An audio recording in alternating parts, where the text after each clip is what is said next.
How's it going, everyone? I hope you're all doing good. Welcome to episode 2 of Drawn to Create, the recently created podcast where I draw and talk, and that's all there really is to it. But today we're going to get into some stuff. I've put down some notes, some things that I want to talk about with you today, and following on from the last discussion we had in episode 1, I kind of ended that episode early because I didn't want to get into anything that would require me to talk for another 30 minutes, and I think that's what I'm going to be doing today. I think the subject that I ended on last time was, I think I was getting into things about self-discipline as a self-taught artist, and so I kind of just want to dedicate this entire episode, to talking about the pursuit of learning how to draw when you can only rely on yourself. You are your own boss, your own teacher, and there's a lot of pressure and stuff that comes along with that, and so that's what I kind of want to get into today. I've put down some notes I've tried to put down these notes in a linear fashion so I can just work through them, and they are ordered in a way which is almost like a guide. And of course, this is just my personal opinion, this is my own approach, and I'm talking very much from my own experience. And a lot of this is stuff that I have learned from reading books, from listening to podcasts, and I've sort of picked up on a few things and tried to take the information and apply it to my own life. And I'll pass on all of this stuff that I have learned to you, and maybe it can help you out, because that's what it's all about. We're trying to help each other. You know, learning how to draw is no easy task, and I don't think we'll get too much into any of the practical stuff, like talking about the actual process of drawing. I'm going to orientate this discussion more towards the things that you need to consider and be aware of if you are going to attempt to learn how to draw yourself. And so these are kind of like the things that I wish I had known when I first started, but luckily I know them now, and I can pass them on to you. So let me take a look at these notes which I have put down, and these just consist of keywords just to get these things in my head so that I can think about them.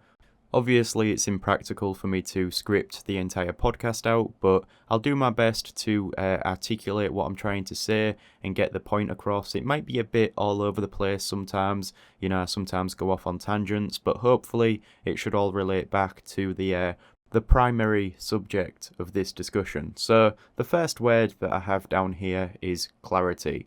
And so what I mean by this, and the reason why I put this first, is because it's about being clear with yourself and understanding what it is that you want, what your intentions are. And if I was to apply this to drawing, an example would be, for instance, if you have a look at your drawings and you realise that the perspective is off and you need to improve at perspective, then that is a starting point, okay? You are aware of that. That is your intention. You want to get better at perspective, and from then on, you can start to plan and work towards that, okay? So first of all, it's really understanding and being very clear with your intentions and what it is that you are going to be working towards. And so this can apply to everything. It doesn't have to just be learning how to draw.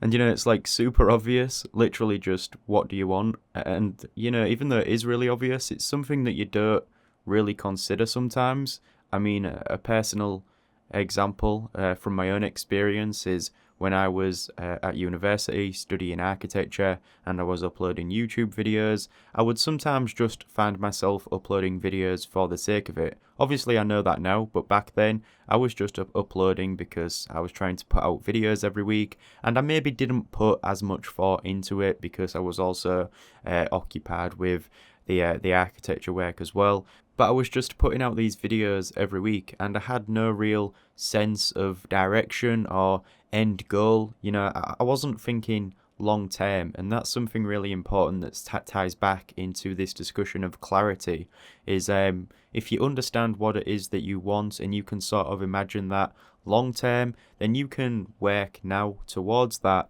and you have an end goal and it gives you direction, and you can structure things around that and make sure that everything you do is directed towards that end goal. So you know where you are going, you know what you need to do to get there, and then you are able to manage everything you do more efficiently. You are able to structure the process and the things you do day to day in relevance to this end goal. and what it is that you want to get out of it. You finally know why you are doing something, and then there's a purpose to your actions. And what that does is it stops you from being lost with direction. It stops you from questioning everything you are doing. You're not just taking it as it comes, you're finally judging everything based on that end goal and how valuable something is in consideration of that. And so just that simple idea of clarity and knowing what it is that you want to achieve, it has really helped me a lot.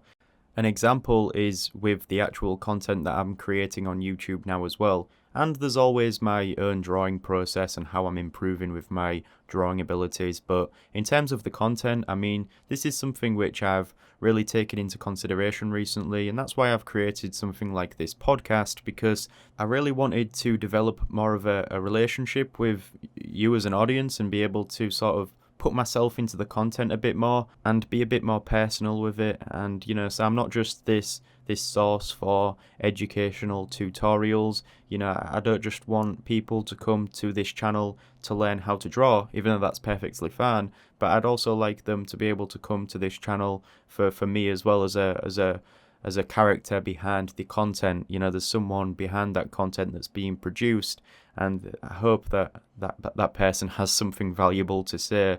And so that's why I've created this podcast, because it's an outlet for a discussion, and it's also a good way to present the artwork which I have been creating. I discussed all of the reasonings behind this podcast in the first episode anyways, but this is just a way for me to sort of tie it back into that discussion that we are having. And a lot of these what are now reasonings for this podcast would have initially been issues. I realised that I wasn't really putting a lot of myself into the channel, and that was an issue.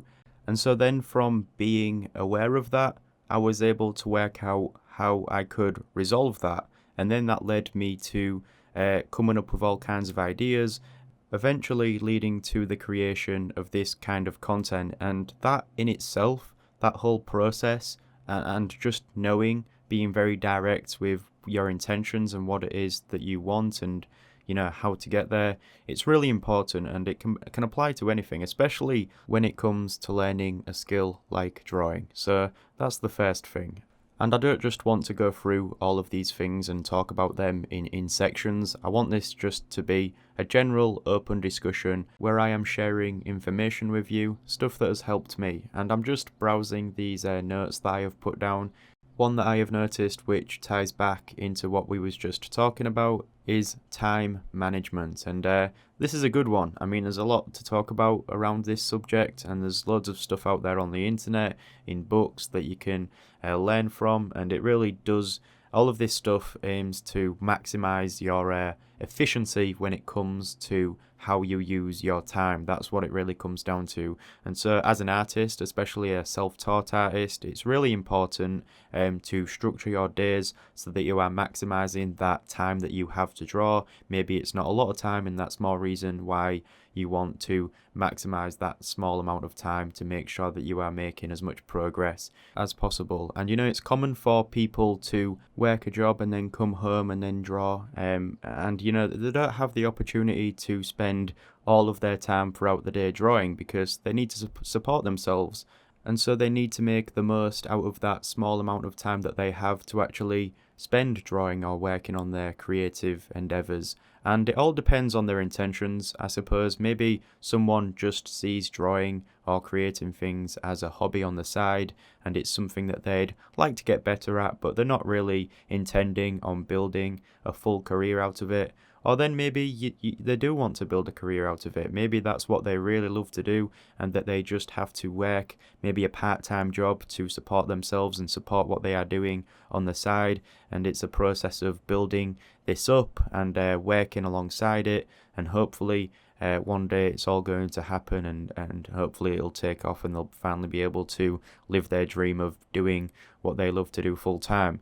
That would be nice, but all of it depends on how they use that time that they have. And so time management is very important, because if you figure out a way to be super efficient, you might get done what you'd originally get done in a week in a few days, and so then you are improving twice as fast. And that's why it's really key to create some kind of structure and plan your days in advance. And there's a lot of stuff that can help you maximize your time, but then there's also the things that do the opposite, and they stop you from doing what you need to do, also known as procrastination. It's a little bitch. I mean, it gets all of us, and even if someone says it doesn't, it still does. It just comes in many forms, and it sneaks up on you, and it stops you from doing what you need to get done.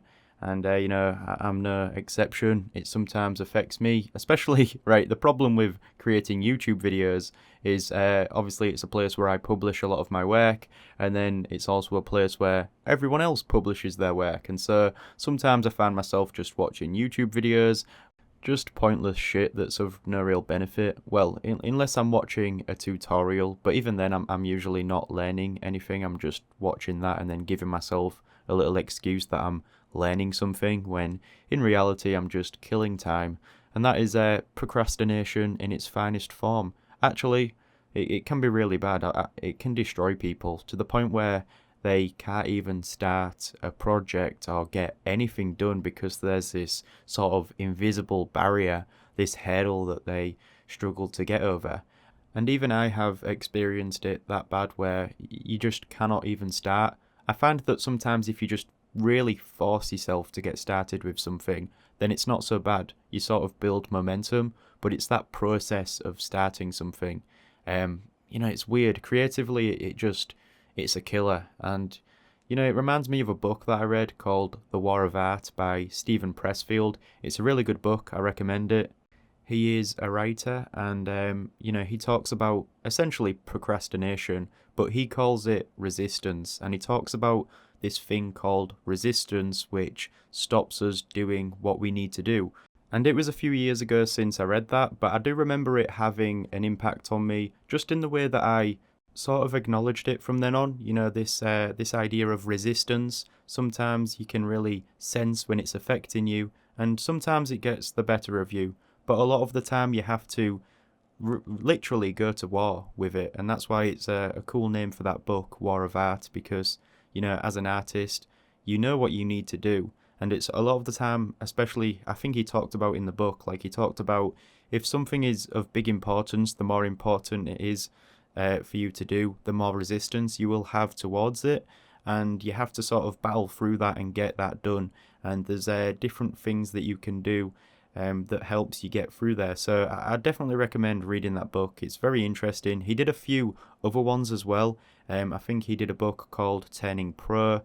I haven't actually read that one, but I should do. But I think he just builds on what he covered in the first one, and he gives you some, practical advice on how to actually combat resistance and get done what needs to be done. And actually, that reminds me, in terms of books and stuff, I have recently got onto this website called kit.com, and I don't know if you know already, but in the description of these videos, I usually list all of the equipment and resources that I use, and then I have links to the Amazon page, and it's like an associate program. So if you buy something using that link, then I get a small percentage of that product that you purchased. And so it's a good way to support the channel. But yeah, this new website, it's pretty cool because it's like one big associate link, but it lets you manage and order everything in categories. So on there, I have a category dedicated to educational books, like the books that I used when I was learning how to draw. And if you go on there, then you can browse all of them books. I have a section for inspirational books,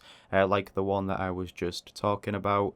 A lot of books like that which also talk about procrastination and stuff. And then of course I have all of the equipment and the supplies that I use. All of that stuff is ordered in its own category as well, and so it's pretty good. If you want to have a look, then I'll put a link in the description. Go have a browse, have a look at the stuff that I use, and if you want to buy something, go ahead and buy something, use the link, and then, I'll get a little 1% back, or I don't know how much percentage you get back, but it helps nonetheless. And yeah, going back to what we was discussing in terms of procrastination, I actually forgot the point that I started on originally. I think, time management, that was it. Well, actually, this reminds me, I've recently read a book called Eat That Frog, and it's kind of a funny name, but in terms of time management, I think it's probably one of the best books I've read. And the name has a reason behind it, but I think the person who wrote that book was called Brian Tracy. Eat That Frog. It pretty much means what that means is if you have a list of tasks, right, and it tells you to order them in terms of importance. So always put the most important task to the top, and then the next day get that task done right away. And do not start anything else until you get that one done. Like, just direct focus, get that thing done, and then move on, and gradually work through the list. And it's quite a good book because it gives you some simple steps that you can apply to your own working processes. And again, it does talk a lot about procrastination and how you can combat that by just planning in advance. And that's really important. That's what I kind of want to talk about that a bit, because that's what I've been doing a lot recently. I mean, before on the night, I usually write down the stuff that I want to get done the next day, the videos that I need to do, stuff like editing, recording the audio, scripting some of the tutorials or planning out the tutorials. All of that takes quite a bit of time, and so I usually try and create a list and order them in terms of importance, and then just work through them from morning to night or whenever. And then I also try and make some room for drawing in there, because drawing is important. I mean, without drawing, there'd be no channel, there'd be no purpose behind me making any of these videos, right?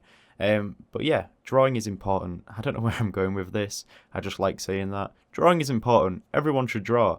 Everyone should draw, actually, because then they'd probably, they'd maybe have a different perspective on life. But anyways, let's go back to this list. I was talking about time management, and it really does come down just to planning in advance and then being disciplined to be able to work through that list in order. And you can use all of the techniques that were presented in some of those books that I listed to combat procrastination. One of the things that I do is just try and get started. Or if there's a really overwhelming task, this is what that Eat That Frog book talked about as well. If there's a task that is so big and it's like pretty much made up of all these small tasks, and if you look at it overall, it looks quite overwhelming, and the bigger the task is, the more procrastination and resistance you are going to have towards it.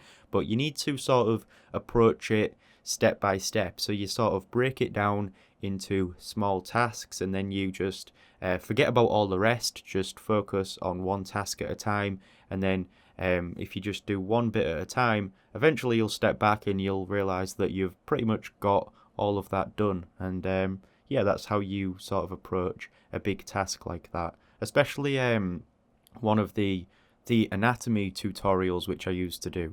They used to be very time consuming. I used to take like a week to do them, and I will return to the anatomy stuff after I have finished the perspective stuff. But yeah, especially just the presentation of them videos. Like I used to draw all of the illustrations and stuff out by hand, which I enjoyed doing anyways, because I like the aesthetic and the way that those videos were presented.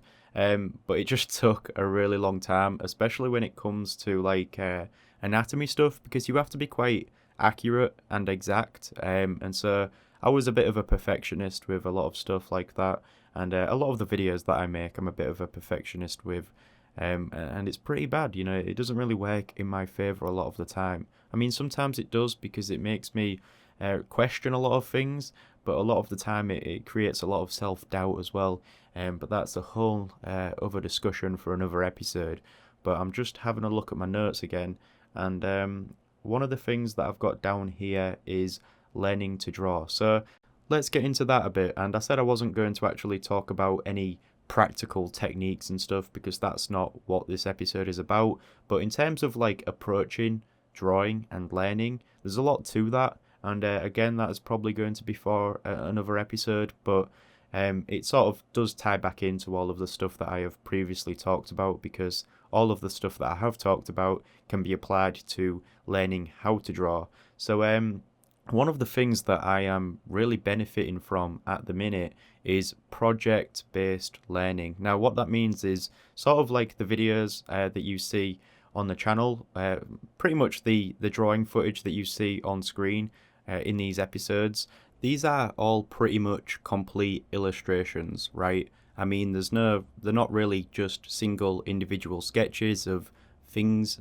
For instance, if you was going to learn anatomy, you might draw a few skulls, or you might draw, the human figure and do one little study.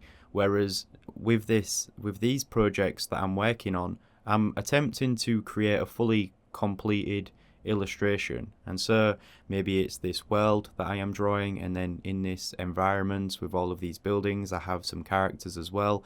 And that is my task. I have an idea in my head of this scene that I want to draw, and then I have the task of trying to draw it. So through this process of creating a full illustration, I need to consider the perspective that I'm going to use and plan that out. I need to figure out how to scale the figures in this scene, how to scale the actual entire scene that I'm creating, where to position the characters, the composition, which I actually need to practice a bit, and just all stuff like that you need to consider within this one task, this one project. And I think it's a lot more, it's just more beneficial than doing individual studies.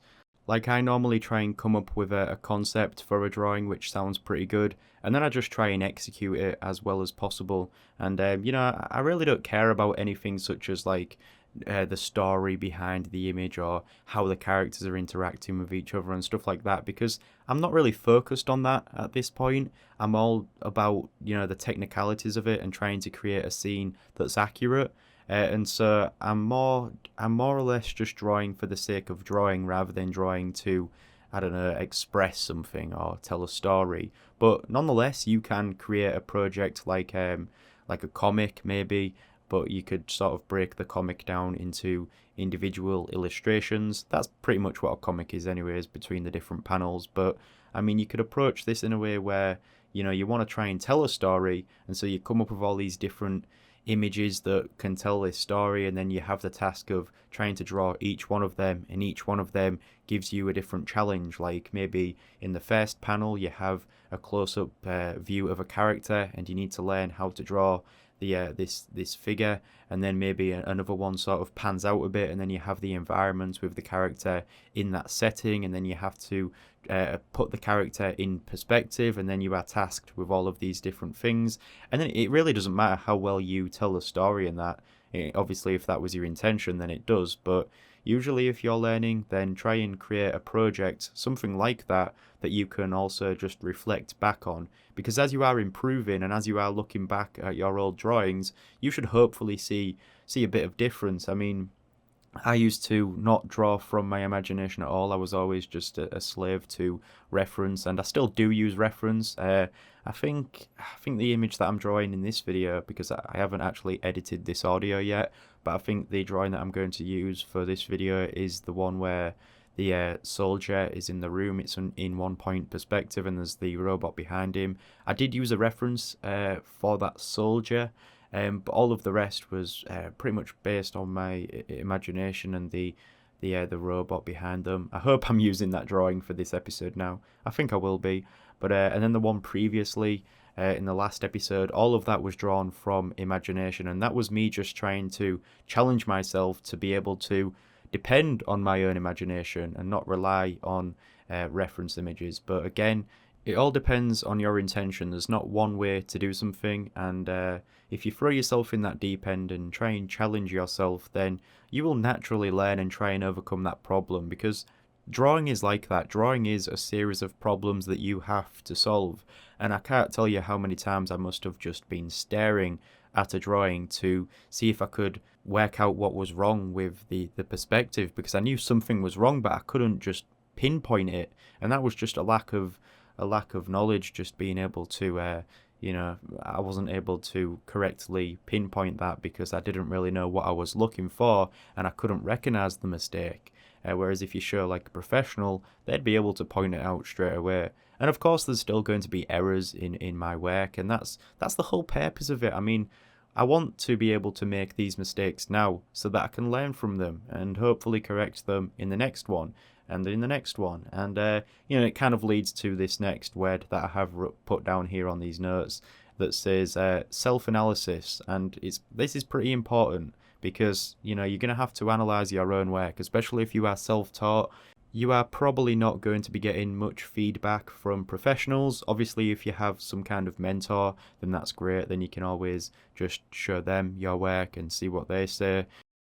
But realistically, you are probably going to have to depend on your own sort of perception of your work. You are going to have to judge it based on what you know, which is difficult because if you are learning, then you likely won't know a lot to be able to actually judge the work and give yourself some practical feedback. But the more you learn, the more you will be able to judge yourself correctly and then reflect on where you went wrong and how you could improve next time. And I think all of that just comes with time. If you are drawing repeatedly and drawing a lot and also immersing yourself in the subject of drawing, and I mean like listening to podcasts, reading books and learning from all of these different sources, then you will gain a better understanding of what is right and what is wrong, and you will be able to use that knowledge that you have to be able to criticize your own work and make adjustments and get better at it. And you never really, I'm sort of drifting into this whole idea behind looking at other artists' work, because that can be a good source of inspiration. Looking at other artists' work, it can give you like more of an understanding of what is possible, and it's almost like a target that you can aim for. Again, it's going back to what I discussed at the beginning of this episode. It gives you a goal. Like you could say, this is the artist, this is the work that he produces, and I'd love to be able to get at least close to that skill level, or that level where I can actually create something that looks like that. And that's it should be motivating, because that artist has probably gone through the entire process of learning that you are currently in to be able to eventually do something like that. And he probably started in the exact same position as you, not knowing a lot and then having to go through the process of learning and all of the frustrations that come with it. And so you should take comfort in the fact that it's possible and you will be able to get there if you work hard.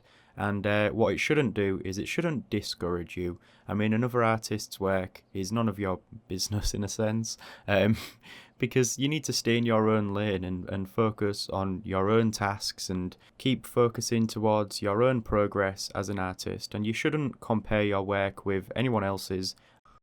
And I'm saying all of this as if I'm some kind of exception, but I'm really not. Like, honestly, I used to compare my work with other artists a lot, and it really didn't do anything for me. All it did was create self-doubt. And I mean, sometimes it would motivate me in a weird way to get better. But if it did, then it wasn't a good source of motivation in any way. Like, it wasn't sustainable. And there's that saying, only compare yourself with the person who you was yesterday. Well, try and apply that to your artwork as well. Obviously, when it comes to artwork, you can't exactly compare a drawing with a drawing that you did yesterday, because there's probably not going to be that much progress made. But try and compare yourself in a year's time or something, and then look back and see the progress you've made. Hopefully you will. And I don't know, maybe a year's even too long. Maybe 6 months if you're a machine. But just try and only compare your work with the previous work which you have done, and that's probably the most healthiest way to actually analyze yourself and your own performance. And yeah, we're coming up to about 30 minutes now. I've talked about quite a few things in this episode, but there is still some stuff that I'd like to maybe build on. If there's anything that I discussed in this episode that you'd like me to talk a bit more about, then be sure to let me know in the comments and give your own suggestions as well. A lot of you seemed to enjoy the previous episode. There was some good feedback, and I enjoy making these as well. So I'll aim to do one of these every week, every Sunday at the same time. So be sure to drop in and listen to me talk a load of nonsense and do some drawing, or maybe you're just listening to these, which is fine. Consume them as you will. And yeah, I have another perspective drawing tutorial this week, making progress with that series, and I'm looking forward to expanding on all of that good stuff. So, damn, I also just thought of something that I wanted to talk about, but I don't know, let's save it for the next one. I'll put it down on the notepad that I have. But yeah, I hope you enjoyed this and can take something away from it, and I will see you in the next one.